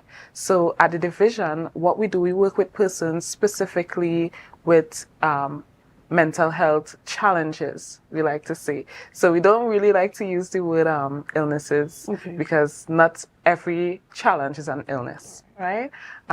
Just wanted to inform you on that. So we have, like you rightfully and correctly said, that we have persons that are dealing with anxiety, depression. We also have disorders such as autism, ADHD, Down syndrome, and the list continues. Excellent. And so the awareness that you guys are raising right now, is it focused specifically towards children or adults or everyone? And what are some of the activities that are happening right now? It's basically a mixture of both. We work with both children and adults. At the division, we cater more so, there is a unit specific for children actually. And we also have a unit that speaks to children who are disabled, and that falls under inclusion and diversity unit. They have TechVoc. I think the public should be aware of TechVoc. Right. That's where children and adults with special needs will go and learn skills on a daily basis. Right. And how important is it for the work that you guys are doing to really get out there so persons understand that there are resources that they can use from your division and tap into that to get the type of help that they need? It's very, very important. Like you said at the beginning of the session, is that we have so much poor understanding, and yes, a lot of misunderstanding of what mental health is about, and we get, stigmas attached to it. So we hear that people are crazy, or they're not right, or it's a spiritual attack that we like to do, especially in the West Indies here. So we would love to break that stigma and just educate persons. So if you see persons probably acting out of the norm, we want persons to be aware that, this could be a mental health challenge, and that the Division of Health is here to help. Right. And even within the thrust of what's happening this month, especially at the Division of Health, Wellness and Social Protection, you guys are focused particularly on children and disabilities. So tell us about some of the efforts surrounding that, maybe from both. So children with disability, it's sometimes a ticklish topic, because there are times when persons, they don't want to accept diagnosis. So what we try to do is inform and allow persons to identify some of the symptoms that these persons may possess, so that they can actually acquire the help that they do need. Because without early interventions and help, it can derail into something a little bit more difficult, and that will cause more conflict even within the family setting. So what we try to do is give the information so that persons can identify some of the symptoms and reach out so that they can get the help that they do desire. Right. And how are these children diagnosed? So most times, so based on what we do a assessment, basic assessment, to get a feel of what are some of the symptoms that are arising within the home or within the school. And then based on what is given, for example, if the child is not paying attention in class, very disruptive, they might be doing things physically with the hand repeatedly, making sounds that are abnormal to a regular child. We reached out to the schools, and the school will give us the information. And most times the school system, which is the Division of Education, sometimes they do assessment with the social support unit, or they might even refer the child to Children and Adolescent Center, where they can actually get a deeper assessment as to what is the root issue of the child, and they give a diagnosis with recommendations for treatment. I'm glad that you touched on that, because I was just about to ask, to what extent does your partnership with the Division of Education go? Like, how are you guys working together to ensure that, as it pertains to kids at the lower levels, especially primary school or, early childhood, that you can truly be able to assess and identify some of those mental health issues or, Challenges. right? That could hinder learning. Mm-hmm.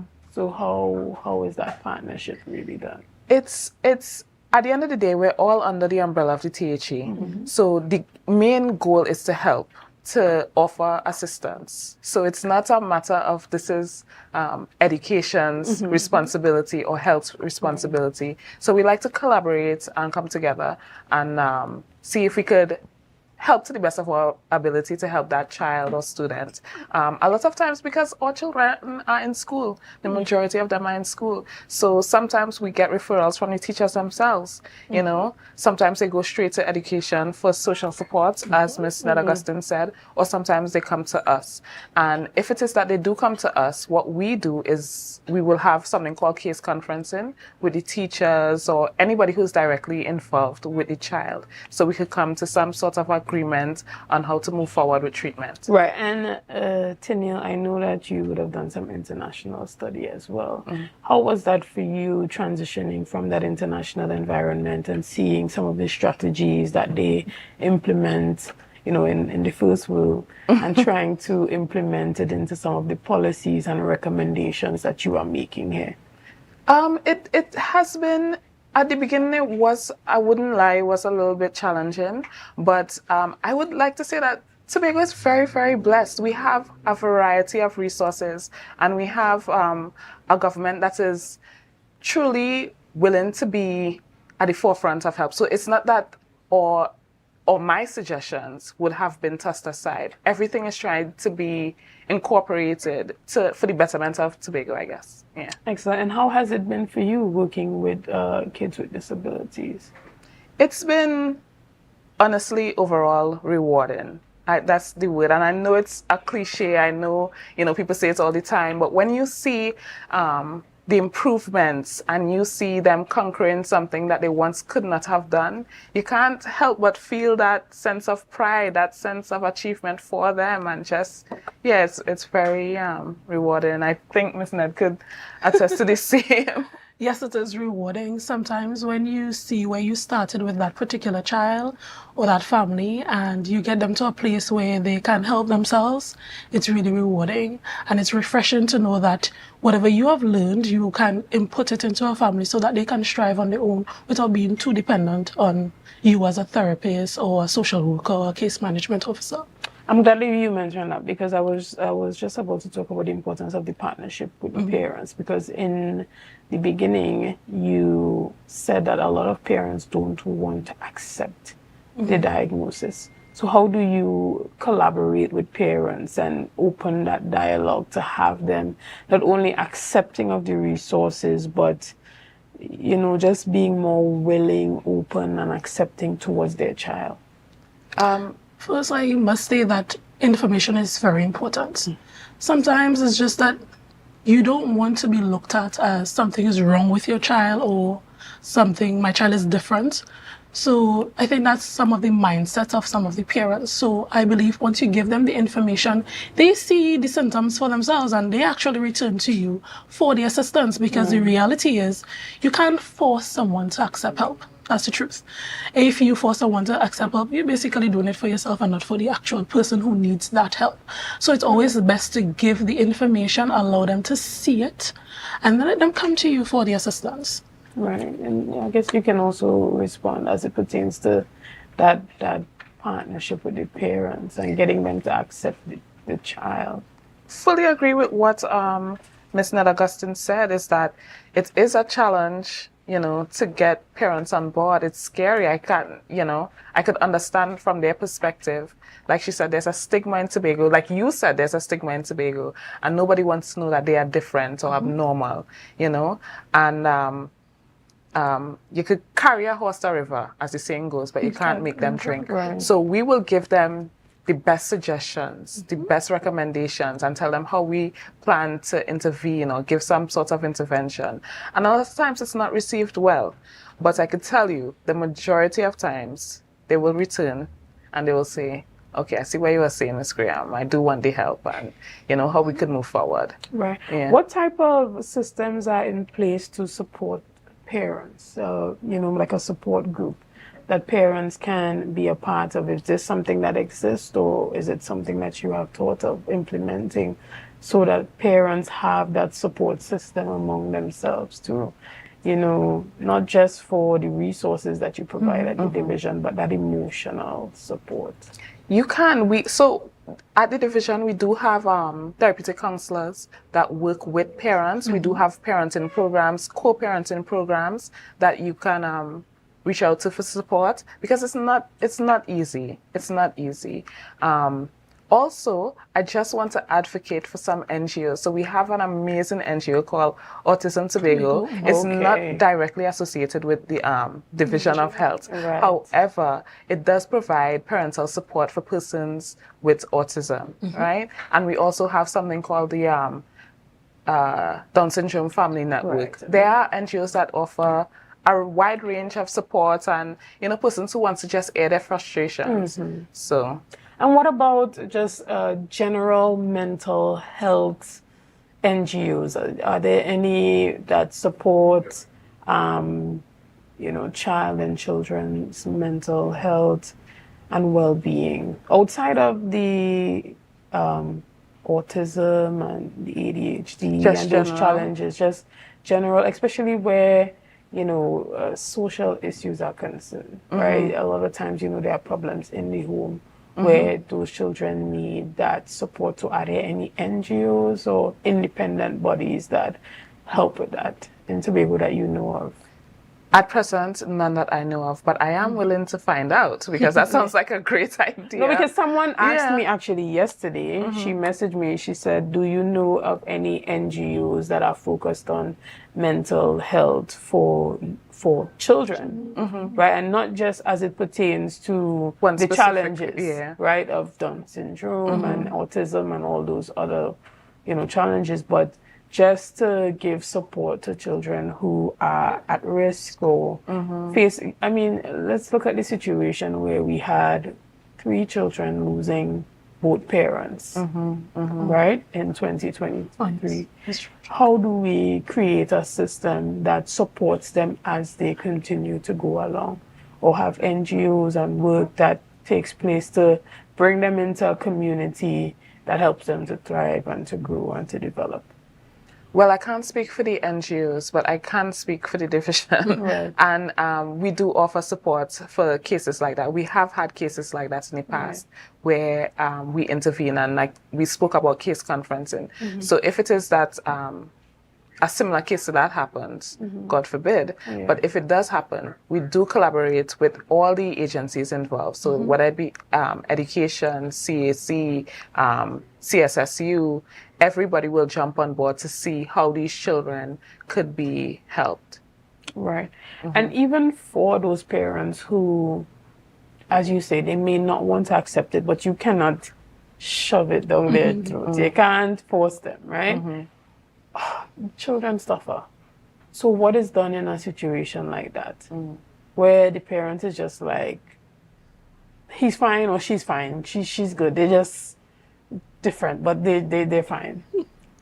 There are different entities within the Tobago space that actually caters to things such as that. For example, the Children's Authority, that body of persons, once a issue is reported where a child's needs are being neglected, they actually lend intervention by investigating to ensure that the information they receive is accurate, to then bring a group of persons on board so that they can assist that family. So in other ways, the child gets the help that they desire. Because there are some parents who will never see the need for intervention. So the Children's Authority body is that overarching body that will ensure that the parents take care of the children. Excellent. And I want to touch a bit as it pertains to support. I know that your focus right now in this campaign is on children with disabilities, but I cannot not talk about moms and how important it is for mothers to have, that mental health in the right place in order to function as at their highest capacity. But we're going to take a break first, and we'll be back right after this as we continue this interesting conversation as it pertains to Mental Health Awareness Month. Guys, we're going to take a quick break right here, and we'll be back right after this. See you soon.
Courts is well known as the Caribbean's largest retailer, providing consumers for generations with the very best products to enhance their homes. This year, we bring our expertise to businesses. Courts Business Solutions will serve small, medium, and large companies with the very best products at the most competitive prices, backed by warranties and after-sales support. Hoteliers, office managers, restaurants, and so many more. Courts Business Solutions, a brand of the Unicomer Group.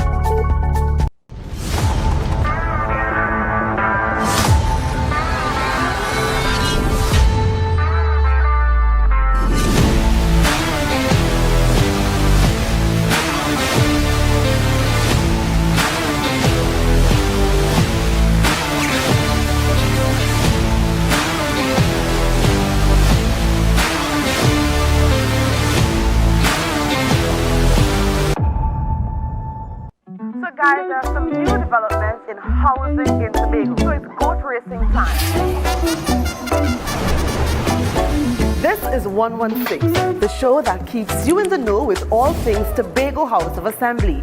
Each week, 116 delivers a fun and engaging overview of the latest developments, achievements, activities, and events of our dynamic assembly. So join me. Let's dive into the Tobago House of Assembly's Week in Review right here on 116.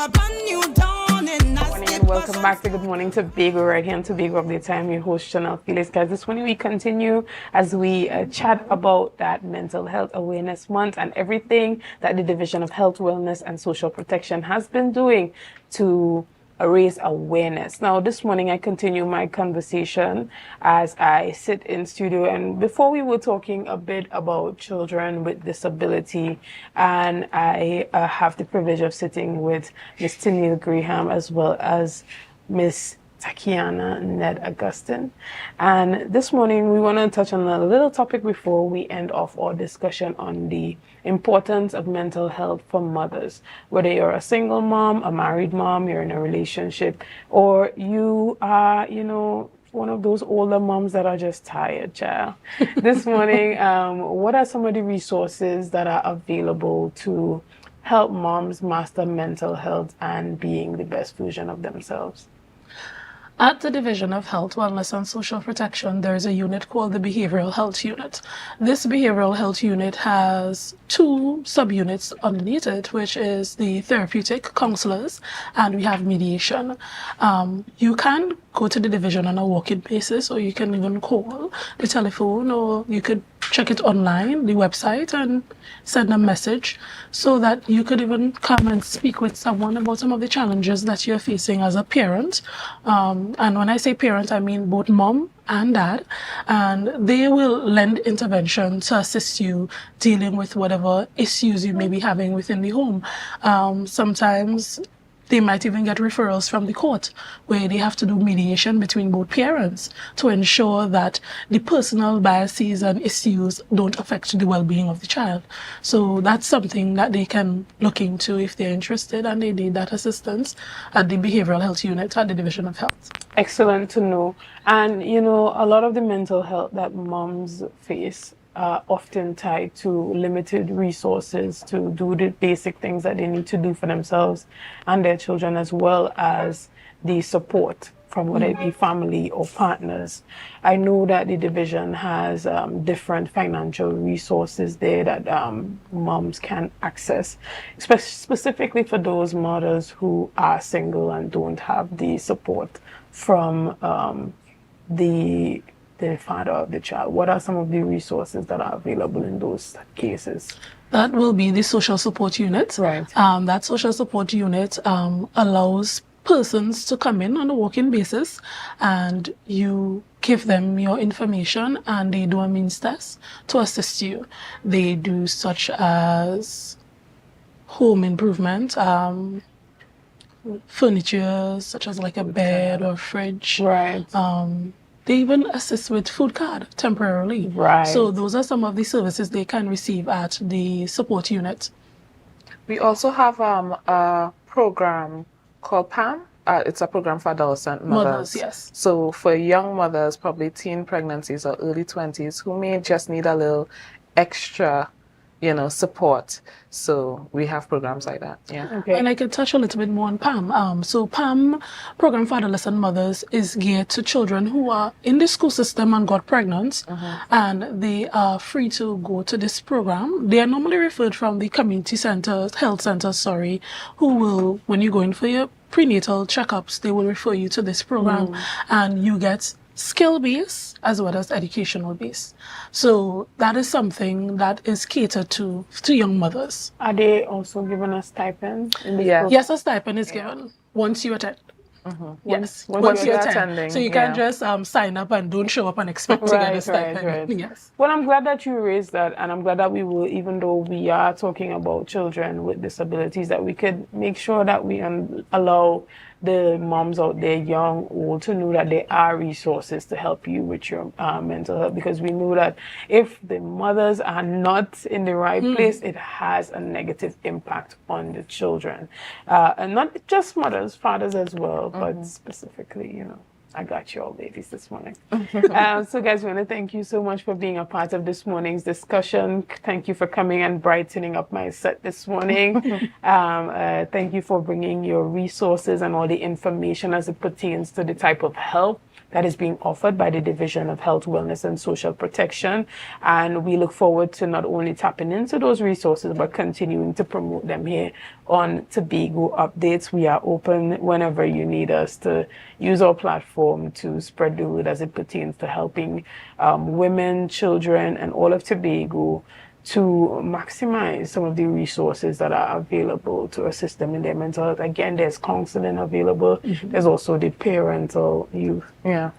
We have parenting and co-parenting programs. Parenting and co-parenting, because we know that toxic relationships between partners have a negative impact on not only your mental health, but the children's mental health.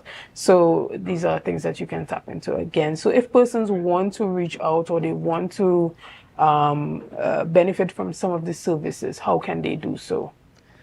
They can do so via our website. They can walk into the Division of Health, which is located up at Glen Road, or they can call our number at 683-8341. 8341. 8341. 683-8341. Yes, yes. Right, guys, you got it here. And then they are also on Facebook. Yes. Yeah, you can follow the Division of Health, Wellness and Social Protection on Facebook, and you can get to see all the latest happenings there. Be a part of that, or just refer someone that you know who may need that type of assistance. But guys, we're going to take a quick break right here, and we'll be back with much more conversation right after this. See you soon. It's a brand new morning, rise up to a brand new dawning. With Flow Business's new smart solutions, powered by super fast, reliable broadband, you'll feel like there are more versions of you working for you. From website design, development, and digital marketing to promote your business, 24/7 business class support to cloud solutions, security, and more. Multiply your growth today.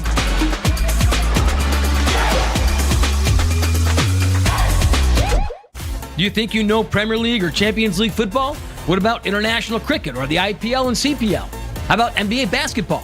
Well, now you can put your skills to work to earn some extra cash by betting on the games with TT Bet Arena.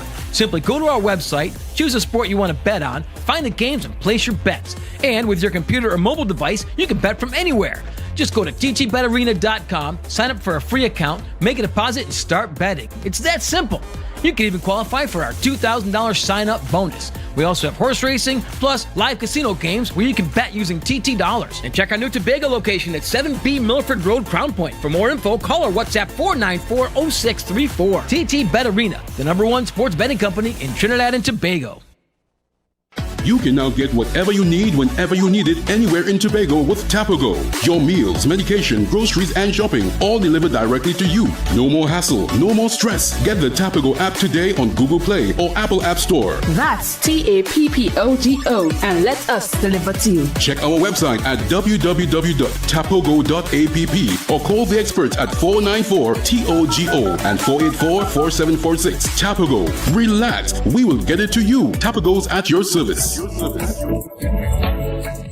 Are you in a dispute with a registered investment service provider of the TTSEC? Or maybe you're the victim of an investment scam? You can lodge a complaint or submit an anonymous tip to the Trinidad and Tobago Securities and Exchange Commission. Download our Investor Protection app or go to ttsec.org.tt to access our complaint form or submit an anonymous tip. Write a clear summary of your complaint. Submit copies of supporting documents along with the originals for verification. Provide a copy of the feedback received from the entity regarding your complaint. All investor complaints or scam reports submitted by the public are acknowledged and reviewed by the TTSEC. Investigations are pursued based on the outcome of the review. Trinidad and Tobago Securities and Exchange Commission, protecting the interests of investors and the public. You invest, we protect. Everyone benefits. Want to get better? Where to start? What kind of exercise to do? What to eat? How to get restful sleep? Need a doctor to search for root cause? Look no further. Come to Majuba Hill Lifestyle Center Foundation at our Wellness Center in Goodwood, or Food Hub in Darrow Springs, Scarborough, or Doctor's Office in Goodwood and Darrow Spring. Contact 49SWIFT 4979438.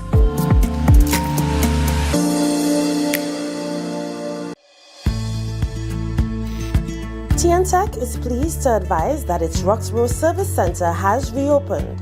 Starting Monday, 10th March, customers can once more visit the Roxborough Administrative Building to pay TNTech bills, request new connections, and more. TNTech, powering the nation into the next generation.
Good morning and welcome back to Good Morning Tobago right here on Tobago Update. So I want to alert the public, if you do not know, that there are some divisions that are within the Glen Road area that would be closed today because of a power interruption by TNTech. So that would include the Division of Settlements, the Division of Health, Wellness and Social Protection, as well as the Division of Community Development. Those offices are closed today because there is no power on that side. So along that Plymouth Road, there's interruptions happening there. So those offices are closed today. Just in case you intended to do business on that side, or you know anyone who is going to possibly do business on that side today, those offices are closed, but the regular schedule will resume from tomorrow. And so that's today, Tuesday, the 20th of May. Those offices on that Glen Road, Plymouth Road area are closed because of power interruptions by TNTech. They are commencing some maintenance work on that side of the island, so there are technical interruptions happening. But guys, this morning we want to continue our conversations, and we are jumping right into it with my guest this morning. I have the privilege of sitting and chatting with Mr. Kevin Smith, who is the Vice President of the Agriculture Society, and we are chatting about World Bee Day. Good morning and welcome to Good Morning Tobago. Good morning, ma'am. Thank you for having me here as a representative of Tobago Agricultural Society. Right now, you guys have been doing a lot of work, and specifically as it pertains to raising awareness among the youth and raising awareness among children to let them know that this is a viable and a lucrative industry, and the role of bees in the entire ecosystem. So talk about some of the work that you guys have been doing. I know that we do have some photos on deck of some of the recent work. You have had some visits from the library. So tell us a bit about some of the projects that you have recently been embarking on. Right. So we have been around for 30 odd years in the Tobago space, and as a small community within the agricultural sector, we do have a very impactful force. Now, with regards to training, we have recently, I should say, working with the Signal Senior Comprehensive along with the Mason Comprehensive, sorry. We are now working with them to sponsor them the startup for their APRI, as well as the equipment and training to ensure that the education is being passed on to the younger generation, which is very crucial for any industry. So the continuance is surely there. Excellent. And how excited are the kids as it pertains to bees and beekeeping and apiary, and, you know, as they're being exposed, how excited are they? Well, I must say that from all the visits that we have had recently, it was very electrifying. You know, like they're all asking questions. They want to make sure how they can be a part of it, how they can help the ecosystem, how they could even mind bees or take care of bees and the process in doing so, if it is something that they could do as a profession after their school tenure. Okay, well, we really love that. Now, for the persons who do not know and they see bees as a source of honey or a pest, can you tell us about the role of bees in the entire ecosystem? Well, as common knowledge will know that without bees, you don't get to eat. Most of our food is pollinated by bees, whether it be the local stingless bees, Melipona, or the European bees, Apis mellifera. All right. Other than that, yes, they have a sting hazard. That is their way of defending their nests. I mean, they have to have some way to defend your own, right? And with that caution being in mind, you now have to be trained or exposed properly to the art of beekeeping, so therefore you wouldn't pose a danger to yourself or anyone else coming in your range. So that is why there are laws governing this practice. Excellent. And now this is a lucrative industry. Tell us about some of the economic benefits of investing in beekeeping. All right. So for now, it is most people know beekeeping to be honey.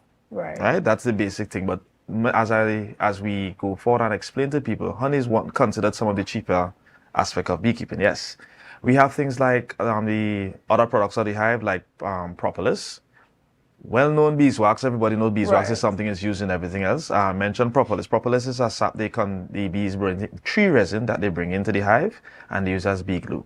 That has antimicrobial, antiviral, and antibiotical properties that people use and make tinctures for other treatments to treat ailments and stuff like that. You have pollen. That is a new thing that we're trying to encourage people to look to seek out. That is very rich in protein and other vitamins, amino acids, and stuff like that. So these products actually carry a greater price. And something that we are looking into is feasibility study into queen rearing. Yes, so people do purchase queen bees itself to encourage them, to encourage their business. You could also buy nucleus colonies, which is a smaller version or a starter colony for those who are in the industry or wish to start within the industry. From preliminary checks and experiments, we have realized that those things carry a greater higher cost. Where that honey is seasonal, you could actually do queen rearing and collect some of these other properties throughout the entire year. Because of where we are in the tropics, we are not subjected to the winter, Right. so we have that advantage. And how useful are these properties for the creation of, let's say, you said there are medical benefits.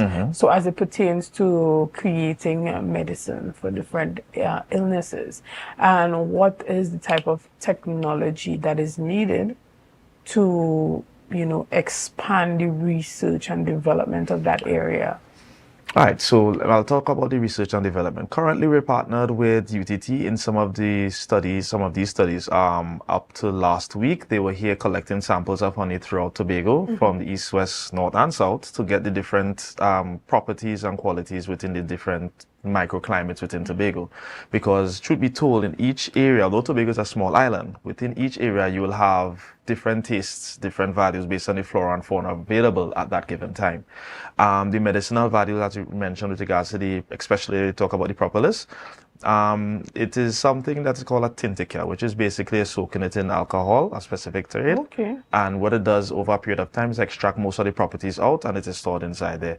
Countries like Brazil, Argentina would have used that for any throat infections in particular. We have countries like Costa Rica as well picking up the challenge and also going deeper into it as well. Excellent. Even as it pertains to the type of investment that is needed to make Tobago a agriculture hub within the region where students can come from all over the world to study here in Tobago, what type of investment is needed to expand the current industry?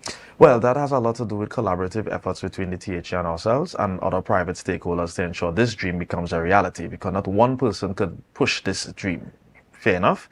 And with that being said, so far we are working the ground to really get that to a reality with, as I said, collaboration with the THA and with some of these secondary schools, as what I mentioned before. So that will be the step going forward. In addition to international groups that would have been partnering with on the low to ensure that we have favorable results down there before we come public with that one. But so far, with the partnership with UTT, we have seen that there is great potential for further expansion within the industry, especially in Tobago. Right. And what about reaching out to those international institutions to send those invitations for them to send cohorts to Tobago? Well, as I said, we are now in communication with one body from Canada, and we hope to expand on that relationship to encourage such behavior, or should say such actions to continue.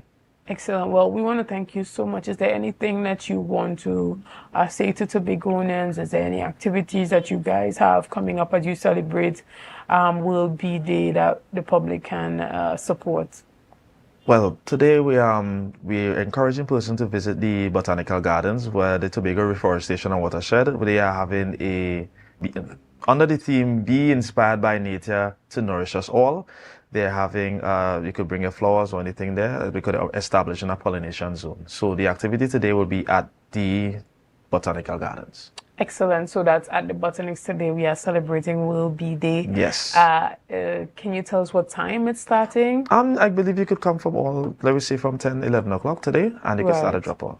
Excellent. Well, we look forward to that. We look forward to, as you said, persons can bring their plants if they want them to be pollinated. Part of the pollination zone that they established in Tobago. Excellent. Well, again, we want to thank you so much, and we want to extend greetings to the entire Tobago Apiculture Society, and thank you guys for the work that you have been doing and continue to do to contribute to Tobago's entire ecosystem. Yes. You know, and encouraging the youth and to get involved and to understand the role of bees. You know, usually we're either killing them or trying to steal their nest. We know that there's a stigma behind it, so we're trying to work our best to get around that. We Right. acknowledge the fact that yes, they do sting, but we are trying to let people know there are ways to mitigate against that. It's just proper education. What about the persons who have property where they might be nests around their home? Can they call you guys to get those nests removed? Because you never know, they might just have some pretty rare bees. Well, yes. So we'd have had calls, or not say individual beekeepers would have had calls where that they would have heard some humming and thinking they're bees that they can sting. Now, like I said, there are different types of bees in Tobago. So we advise people to communicate still with the beekeeper within your area, and they will move to either remove them or advise you that it's not a threat. Okay, excellent. Well, again, thank you so much. And I want to thank our audience this morning for being a part of this morning's enriching discussions.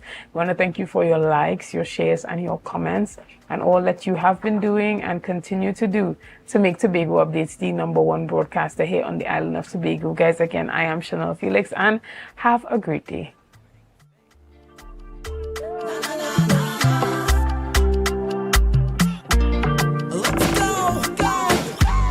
It's a brand new morning, rise up to a brand new day.